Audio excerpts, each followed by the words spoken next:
You know that moment when plans change again and you have to hide your disappointment from the children because you don't want them to feel unwanted, but you also wanted one night with your partner, one meal, one bit of space, one moment where you could just be a couple. Hello, I'm Katie South and this is Stepmum Space, the judgment-free zone where we talk candidly about the fairy tales and scary tales of stepmum life. So whether you've been a stepmum for years, you're just starting out, or you want to understand the stepmum in your life a bit better, this is the place for you. In today's episode, I'm talking to Sarah, a full-time stepmum of 3 who is also 32 weeks pregnant with her first baby. And Sarah's story is different from many stepmom stories we hear. There's a lot of love here on both sides, a lot of warmth, a supportive partner, an ex who doesn't try and undermine what Sarah's doing for the children. And there's a lot that works. But underneath that, there are still the complicated bits, the financial sacrifice, the emotional steadiness Sarah's feeling she has to provide, the uncertainty around the birth mum, and the strange experience of preparing for your first baby when your partner has done it all before. Let's get into the conversation. So, welcome, Sarah. Thank you so much for joining me. I'm really, really happy to have you here today. Oh, thanks. Long-time listener, so it's exciting to be here. Great. So let's kick off as we always do. Can you share a bit about your family and how you became a stepmom? Yeah, so I'm a full-time stepmom to 3 children. They're 14-year-old girl, a 12-year-old boy, and a 9-year-old boy. And I'm 32 weeks pregnant with my husband's baby. Congratulations. Thank you. Yeah, it's really exciting. It's definitely something that listening to the podcast actually has encouraged me. Like, I always wanted to have more children, but was worried about the impact on the older kids, and some of your stories and the other guest stories about how good it's been was really encouraging. So we can say we've had a hand in a baby. Yeah. Yeah. Amazing. Yeah, so I've known my husband and his ex-wife for 8 years. We were all in the same church together. Me and my husband had totally different lives. I've been long-term single. I had my own flat. I loved my job, very independent. He got married when he was 19 and they had kids really early. 13 years later, his wife left him and the kids for a different lifestyle. Then we started hanging out. I was really good friends with his daughter because she was a girl in my church whose mum wasn't around. So I took her out for coffees and stuff to try and help her. She was living with her dad and brothers. So just to be that kind of female influence. And then after a while, I just ended up hanging out around the family more. Me and my husband, this is really lame, but we used to stay up all night playing Tony Hawk's Pro Skater 2 because it was something we'd both loved when we were teenagers and he got it on the Switch. So we just stayed up all night playing. And then after a while, realized we were spending a lot of time together because we loved being together. He finally told me how he felt and we got together. We got engaged. We got married 5 weeks after we got engaged, which was a bit crazy. Yeah. Whoa! How long had you known each other when you got engaged? The thing is, we'd known each other for 8 years. And when you've seen someone go through the hardest point in their life and seen how they react to it, I just think it's really easy to trust them going forward. I'd seen his life fall apart and he'd coped and I could see a life with this guy. Wow. So how long had you actually been dating when you got married then? He told me how he felt in the August and we were married by May. So very quick. Yeah. But it was really good. I was really good for the kids. I know everyone does things differently, but to them, it was just this really clear thing of dad's friend, dad's girlfriend, stepmom that I think helped them with the transition. And yeah, now we've been married 2 years and expecting the baby. So it's all gone quite quickly. But we've known each other for so long. I knew all his bad habits and his weaknesses and what he was really like. I knew his family. So it was quite an easy decision. Yeah. You talked about how you were in a friendship role with his daughter. How did the children take to you moving from a friend role into a maternal role, and does their mum have any role in their life? Yeah, I think it was really nice in a way that I've known the youngest. I've known him pretty much all his life. So when their memories will come up, I think some stepmoms will be like, oh, I don't know that. I was excluded from that, but often I was there and I wasn't in a maternal role, but I saw him and running off a table and smacking his head, or I remember what it was like as a toddler. So that's really nice. But yeah, the mum doesn't have much of a role in the kid's life. So I've been very easily accepted by the kids. Yeah, she left the children, the family home. To kind of give you a story to help people understand our dynamic, it was Christmas, last Christmas. The kind of only thing that my husband and his wife have sorted out routine-wise is one Christmas with her and her family, one Christmas with him and his. She was supposed to come get the kids. We said, you can have the kids whenever, sleep over. We would have happily dropped them over in their pajamas at 6 a.m. if she wanted to do stockings or something. Asked her what she wanted, and she said, yeah, I'll pick the kids up between 10 and 11. So we got them up, did stuff, kind of rushed through Christmas breakfast so they'd be ready to go at 11. Got a message at 10. She said, oh yeah, my boyfriend's not woken up yet, so we'll be late. I'm not going to wake him up. Then another message later saying, we're just having breakfast, we'll be late. At this point, we've made these plans. We were going to have a nice cocktail before we head to my partner's family. They're kind of waiting for us. We're in that awkward situation of mum's not here. And it's Christmas. Like, my goodness. Your kids, I can't imagine thinking, I'm going to let my boyfriend have a lie-in and be late for my kids on Christmas Day. I mean, I actually can't imagine doing that any day, to be honest. But wow. Yeah, and it's, it's not even, it's just Christmas. It's your Christmas. You get one of two. Yeah, so let him lie in, kind of, we're thrown into chaos. I don't know whether to overcompensate, or obviously you don't want to tell the kids what's going on, really. So I stick a film on to try and distract them. Film's finished, we're still waiting. So the kids, they go out onto the road to wait for her with their presents. And then the car arrives at 12 and it's just her boyfriend. She hasn't come. She's just sent him to come get the kids. Oh my goodness. Is that because I'm always really careful to think, is there something else that might be going on? Like, does she find it hard seeing you with her ex-husband? I know she was the one who left, but is there any conflict? No, I think there's neurodiversity and mental health and relationship issues and money issues, which makes me understandable why she can flake on the kids in the week and they don't live with her.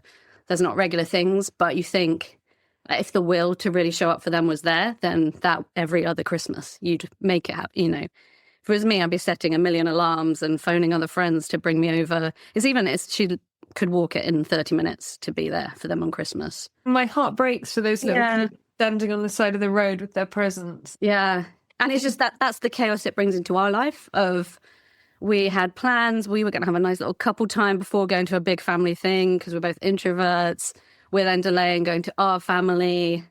We've got the kids and it is kind of disappointing that we don't have that time, but I'm trying not to let them feel that I'm disappointed that they're there. Of course. And then not knowing how much should you tell them the reality of what's going on and that mum's not waking up her boyfriend, or should you cover that up so that they don't get hurt? It's really tricky. It's a million and one complicated decisions, isn't it?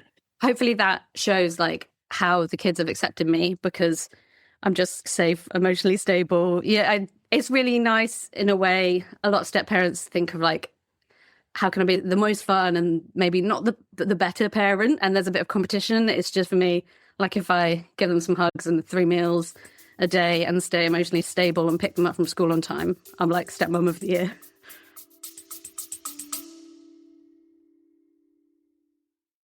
Just quickly, if you're listening to this and thinking, this is exactly what happens with us, where something from the other house ends up sitting between you and your partner, and you keep having the same conversations, but nothing really shifts, this is one of the most common patterns I see in step families.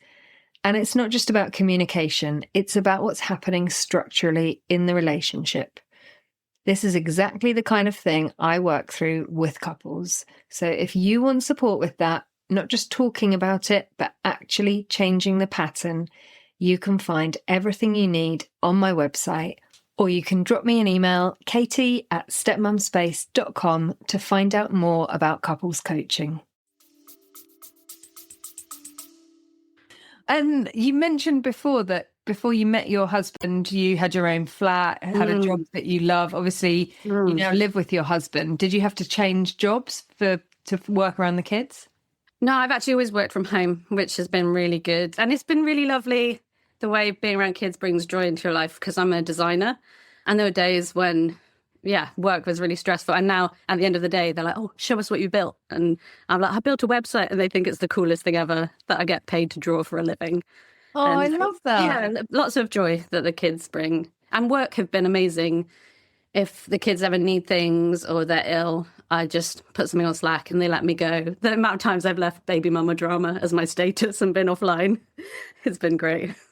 That's funny. It's good, actually, because a lot of people will say that their workplaces, because they're not the quote unquote real mum, they're not recognised as much, or they don't get as much support. But it sounds like your work have been super supportive, which is amazing. Yeah, they have. And it works really well with the kids. I guess it's hard because then I fall into the parent who's at home while my husband's out at work. So sometimes that can be a bit weird, but not being the parent. If it's like sick days and stuff, and he makes the decision over if the kids are sick enough to stay home, and then I'm the one here. You spoke in the beginning about how it was quite a whirlwind from meeting your partner to marrying him and moving in. Obviously, having 3 children, even though you knew them, it's such a huge step when you don't yet have any children of your own. Was there ever any questions in your mind of, is this for me?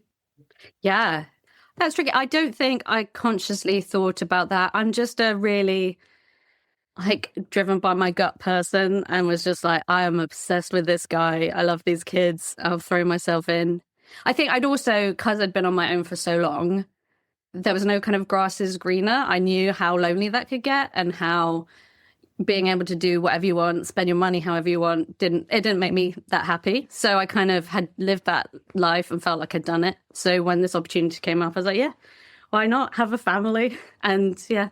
So, I mean, it's amazing. I can't stop smiling, actually. Looking at you, you look so happy. Has it lived up to your expectations?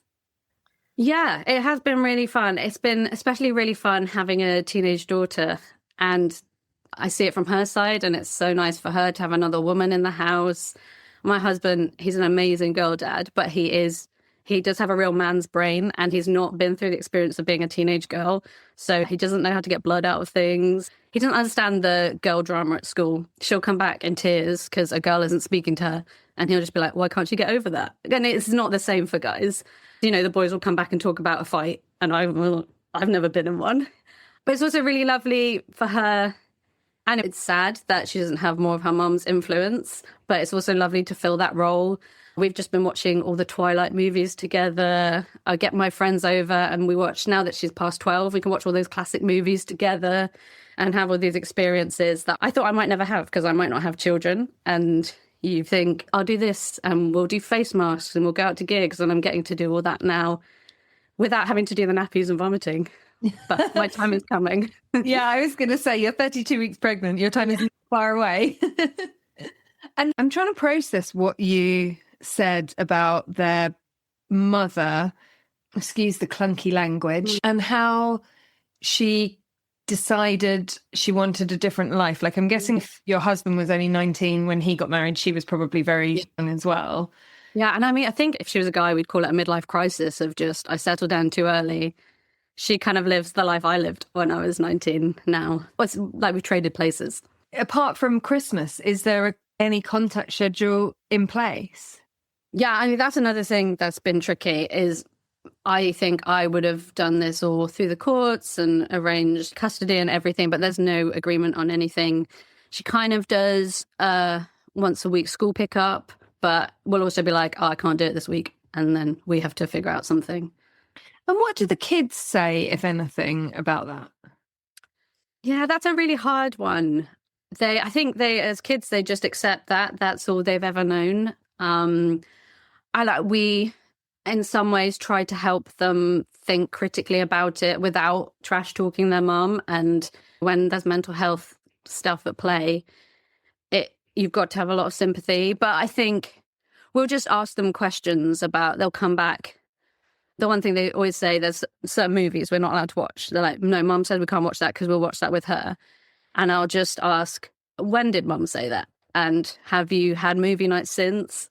Just to try them to make the connection that if she said this, it probably won't happen because of the time and stuff like that. God, that's so hard. And you mentioned that she had a new partner who came to pick up the kids. So do they have a relationship with him?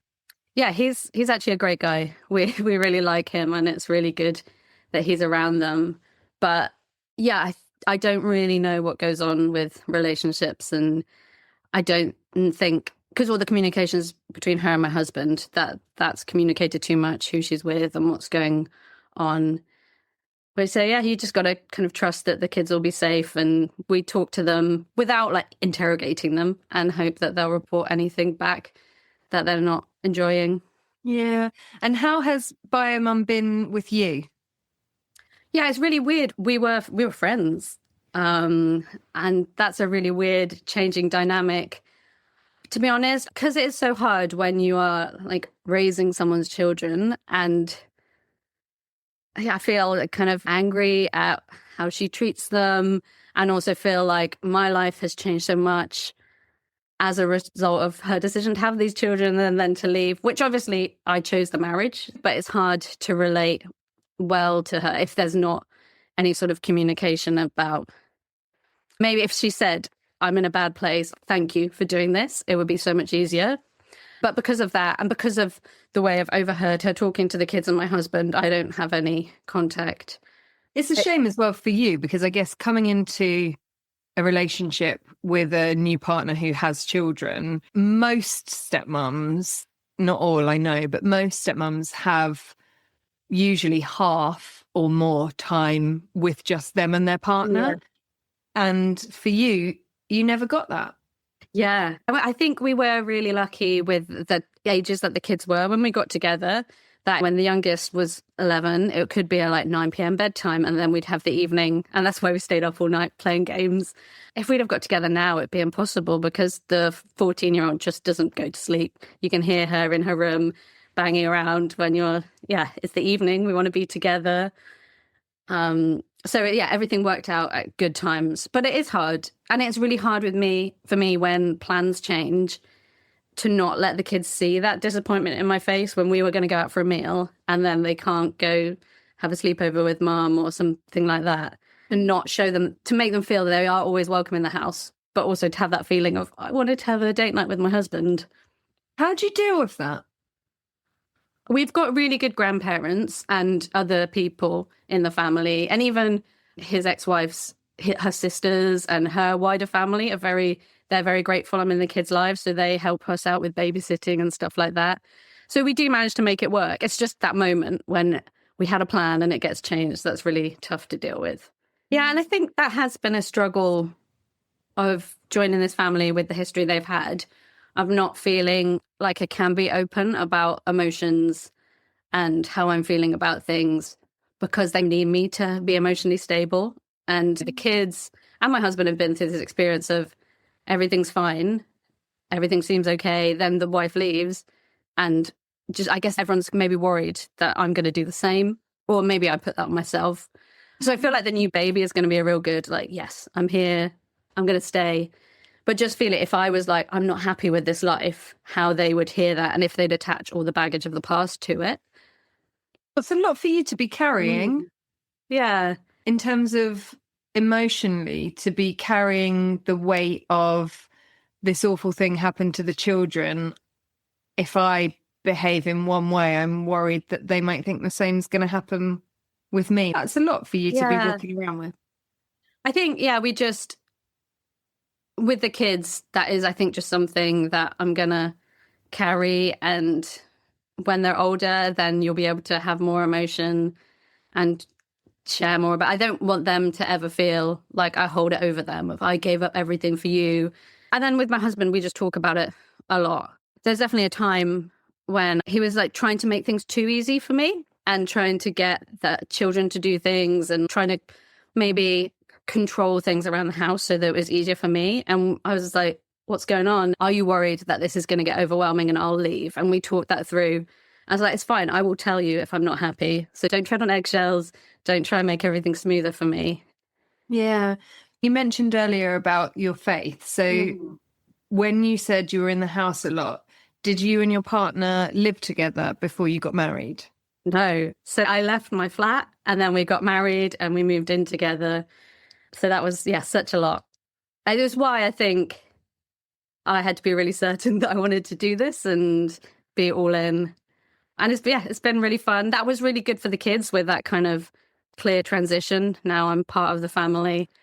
Had you spent a lot of time in the home? Yeah, I knew the kids really well, but yeah, I was always like on the sofa overnight. So that was a massive transition. How did they find that? I don't think the kids really noticed because I was always there until their bedtime and then went back to my own flat and then came here. And then I think they appreciated the clarity of it. One challenge has been with the eldest. After a while, she was really trying to parent the other kids and things like telling the boys that they needed to wear a coat when it was cold out, or negotiating with them about eating their vegetables and stuff like that. And it came from such a good place. She's so sweet and she was trying to help and make things easier for me. But that just really like cut me to the core because I'm not the mum and she's trying to be the mum. And that kind of, does she think I'm doing a terrible job of parenting? Does she think she could do this better than me? And yeah, that was really tough. It just really, especially at the end of a busy day, when she'd then tell the boys to eat their vegetables, you just feel so undermined. Yeah. She'd make some parenting decisions, which seemed really smart to a 14-year-old, but there would be lots going on and we knew the bigger picture and you would have made a completely different call. How did you manage that with her? I think having a bit of sympathy of not knowing what goes on when they're with mum and what had been going on before my mum was still in the house, there might have been really good reasons that she developed that. It might be keeping them safe or de-escalating situations. So just having a bit of compassion there. And then I was doing some counselling and my counsellor suggested we map out all the family responsibilities. So we got an A4 piece of paper, just mapped out everything that needs to happen in the family, everyone around the table. And then we're like, right, what's an adult responsibility? What's a child responsibility? The first thing, I'm impressed you managed with a house of 5 to get it all on one A4 sheet because I cannot. Yeah. It was really funny, actually. I was writing out the things and then she started telling me how to write it out. It was like, okay, this is why we're doing this. And it all comes from like sweetness and trying to help. And I like the benefit of my partner having kids so young was that I was a 14-year-old girl not that long ago. I remember what it's like, you want to have control. You think you know best and everything. Yeah. Do you mind me asking how old you are? I'm 34. Okay, you look really good for 34. Oh, thank you. I've got the Zoom filter on. Okay, I need to do that. But yeah, that was really, because I think I had assumed that it was obvious to her what an adult parent should do and what a child should do. And so we're taking that time to make it really clear, stick it on the wall. And then it didn't take straight away. She'd be telling the boys what to do and we could just point to the wall and be like, look, that's an adult responsibility. We've got that. And then finding things that she could do, because clearly there's a desire to help there. So now she does the recycling and she loves that. And that's actually really useful instead of making it harder. I was just going to say, if she wants to help, she can come to my house. There's bins, there's weeding, there's a heck of a lot of jobs. Yeah. And it's one of these things, I'm almost certain this will pop up again when we have the baby, because she's maternal. She's going to try and parent the baby. And I know that in like the postpartum hormones and all of that, I'll find it so difficult, but we've worked through it once. So you kind of think, okay, this will work. We'll map out responsibilities again and have that talk again. Yeah. Are you worried about how the baby will impact the current dynamic? Yeah, I think I'm really worried because at the moment with the kids' bedtimes, it means you can spend time with each of them. The youngest goes to bed, then I'll watch Simpsons with the middle one, and then he goes to the bed and I'll put on a film with the older one. And that's our special time that when the baby comes, that'll kind of throw bedtimes and time with them out. And yeah, I guess that kind of, you want to be there for them and knowing how much they need to talk and stuff like that will just be so much harder when there's a baby screaming. Hopefully it won't be screaming all the time. What's interesting is how the dynamics shift sometimes in families. A lot of women, when they have their own baby, notice that either their feelings towards their stepchildren can shift slightly, or their stepchildren's feelings towards the wider family dynamic can shift slightly because suddenly they're aware, this baby is the baby of the stepmum. Yeah. Have you had any conversations with your husband about that, or is that something that's been on your mind? Yeah, I think it's not something that I've been super concerned about because we've had these 2 years and we've had them with us most of the time. That, yeah, we've built really good relationships. It might change. To be honest, being pregnant has helped me let go of things with the kind of just recognizing that my husband is their parent and then I'm going to have an opportunity to have a baby and parent it with more influence. It helps me to let go of, oh yeah, maybe I wouldn't have made that decision, but these are his children and I'll get to make that decision for my baby. That's interesting. What sort of decisions have you had to let go of? I think there's a few things for me, doing lots of extracurricular stuff, like doing music and martial arts. And the two youngest can't swim. There's not done swimming lessons or something. And there's an urge in me to try and get them signed up to all this stuff, get them the swimming lessons. But realizing, these are his children. If he wants that to happen, he can do that. And I will do that for my baby. But yeah, that's a parent's responsibility. I'm really in awe, actually, of how you can be all in it, like full time, doing all the stuff, but still be able to step back from some of that stuff. Is that something you've had to learn? Has it been hard? Oh, yeah, 100%. I'm just such a see problem, fix it. I'm a get stuff done person. That's my work life, is fighting a million fires and just getting stuff done without thinking. And my husband's much more like head in the sand, roll with everything. We make a good team because of it. But at first, I was totally, you've talked about like being Mary Poppins and coming in and making everyone's life easy. I did that for a bit and then soon found it was just kind of thankless. And then I was getting annoyed of like, I'm organizing all these activities and no one's enjoying it, and realized that I was kind of doing it for me. And so just to take a step back, and it's taught me a lot. His more laid back approach to things has helped me really chill out and realize, yeah, kids are kids. You can't control everything. You've just got to roll with it and adapt. And I think, yeah, my baby will be really thankful for that, because I could have been a really over-scheduling, controlling mother otherwise. Yeah, I guess as well, because there's going to be a significant age gap, it's easier to have those different rules and boundaries in place for your own. Yeah.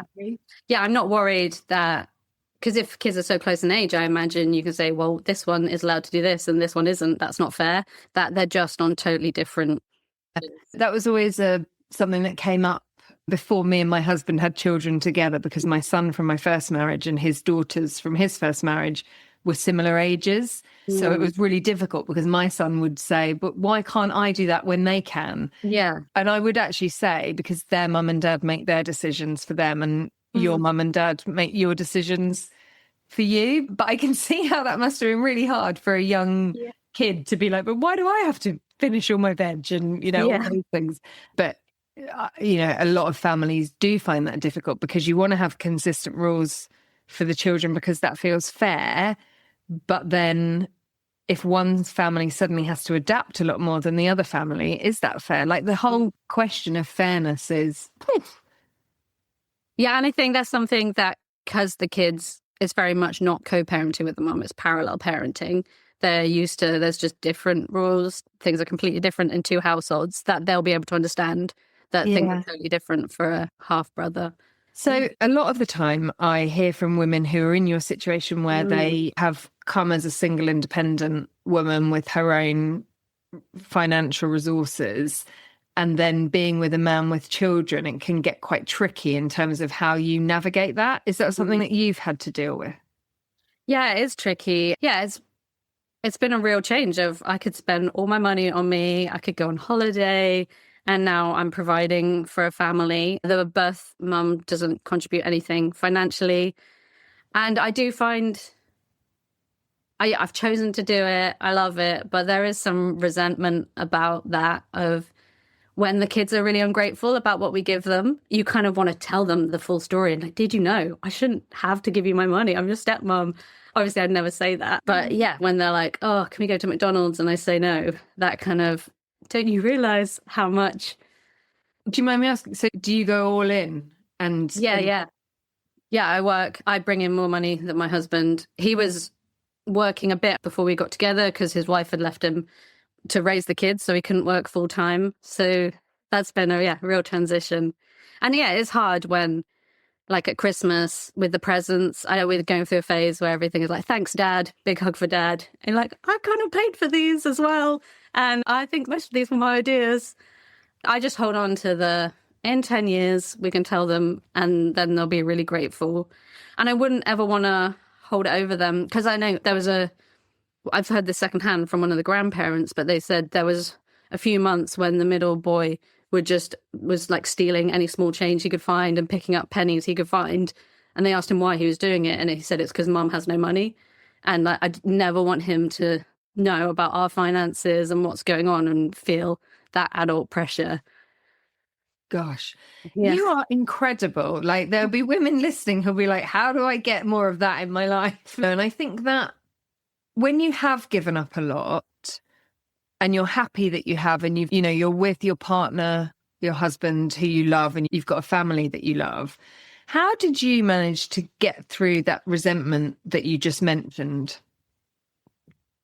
Yeah, I think I do tell my husband all of this, and like, not in a, I don't want to make you feel bad, because when you have kids, you kind of grow with them starting off super selfish and then getting less selfish, and then moving in with kids, and you're like, they don't want to help out with the chores, and they don't appreciate me doing chores. And I haven't seen them as stroppy toddlers who are then getting more aware of the family and what the house needs to run and more appreciative of things. And that was so hard.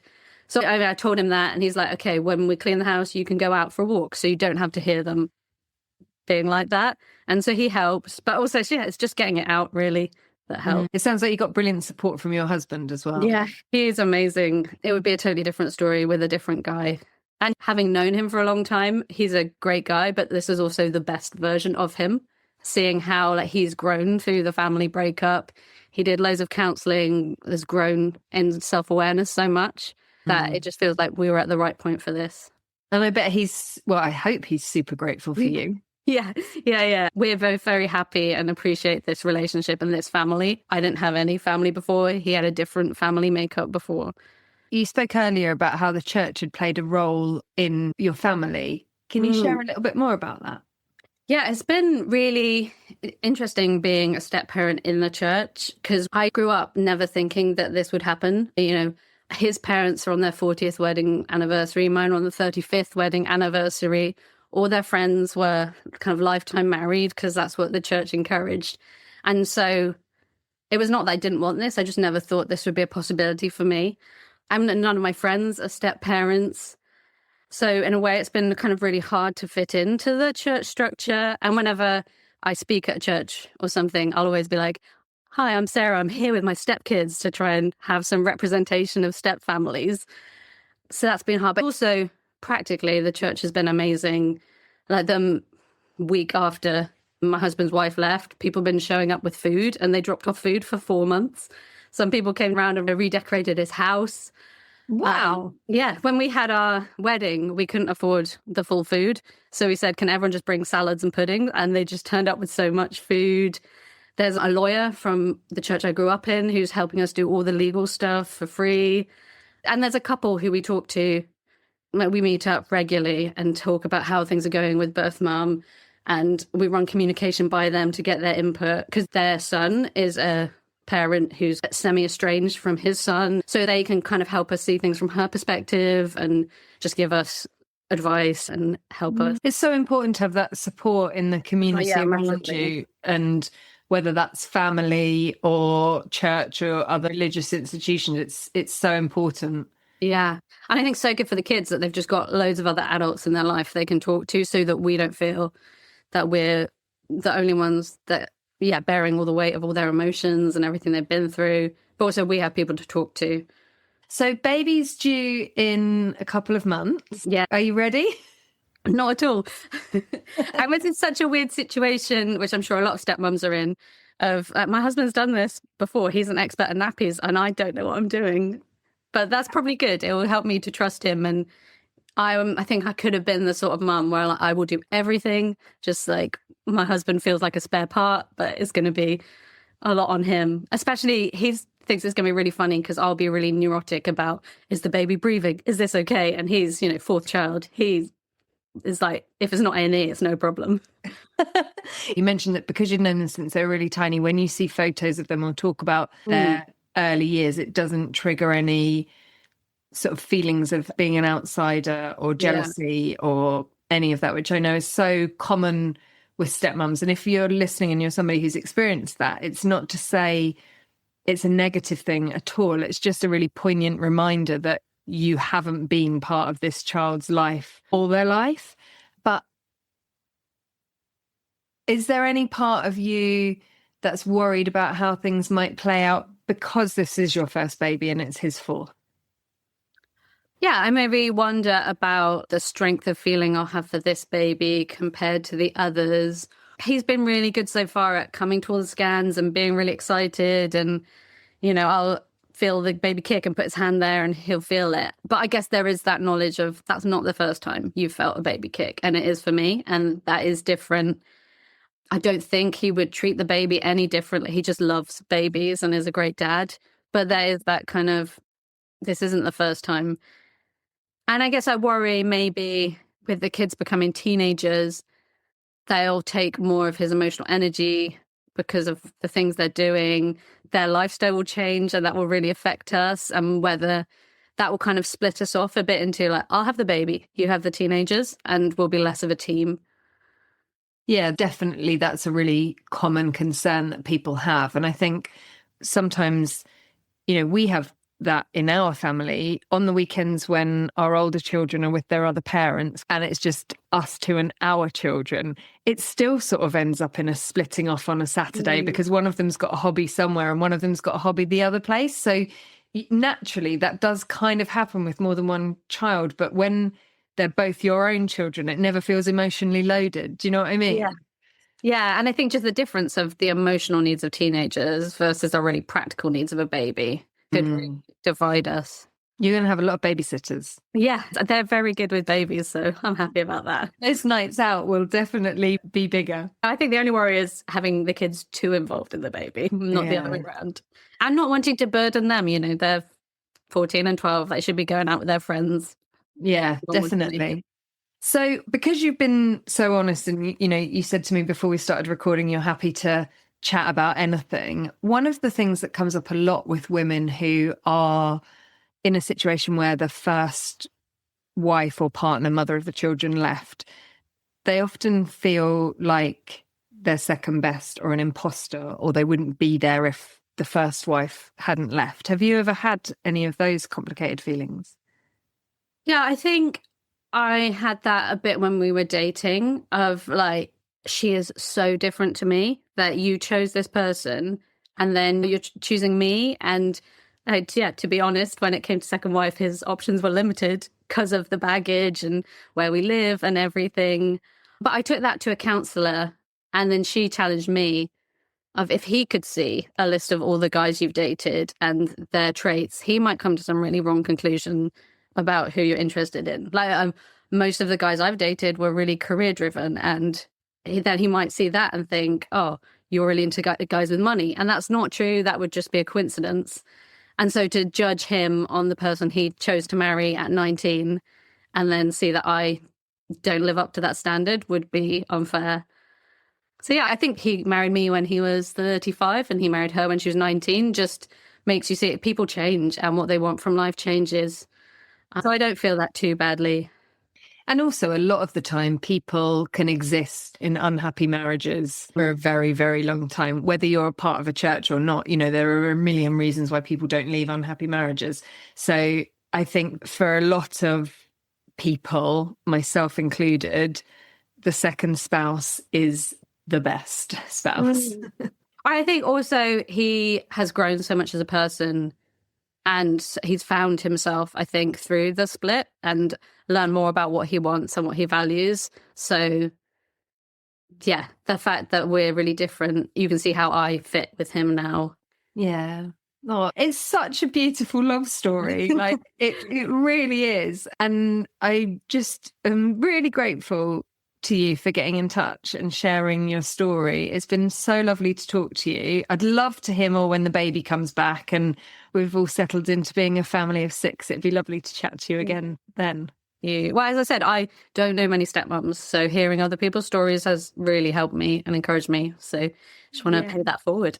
Yeah, I love that. Thank you so much. And to anyone else who's listening who would like to share their story, it's always just really the only reason we make the show is because of women who get in touch and say, hey, I'm going to share a bit about my story. So thank you so much, Sarah. It's been an absolute joy to talk to you, and wish you a healthy rest of your pregnancy and safe arrival of your baby into the world. Oh, thank you. Thank you, Sarah. I absolutely loved speaking to you. And if anything stayed with you from this conversation, it might well be this. And it's that pressure to be the stable one, to hold everything together, to not show too much, to not rock any boats because of what's already been lost before you arrived. And how quickly that can turn into carrying more than is actually yours to carry. Because what Sarah showed so clearly is that you can love your family really deeply and still be holding a level of responsibility that quietly wears you down over time. Those two things can exist together. If this episode helped you see something more clearly about your own role in your family, you can follow Stepmum Space in your podcast app so you don't miss future conversations like this. And if you know another stepmom who is holding it all together on the outside but carrying a lot underneath, this is going to be a good one to share with her. You can also find more support at stepmumspace.com, including workshops, coaching, and resources designed to help you navigate this in a way that actually works for you. You don't have to carry this all alone. I'll be back soon with another new episode. Till then, take care. And if you're listening to this and recognising yourself in it, feeling like stepfamily life has slowly taken up more space than you ever expected, where you've been adjusting, managing, holding everything together and you're not quite sure where you are in it anymore, that's exactly why I created the Stepmum Reset. It's a small 2-session workshop across 2 Wednesday evenings, the 3rd and 10th of June, UK time. We'll step out of the noise and look clearly at what's actually going on, what matters to you, what you need, and what's yours to carry, and of course, what isn't.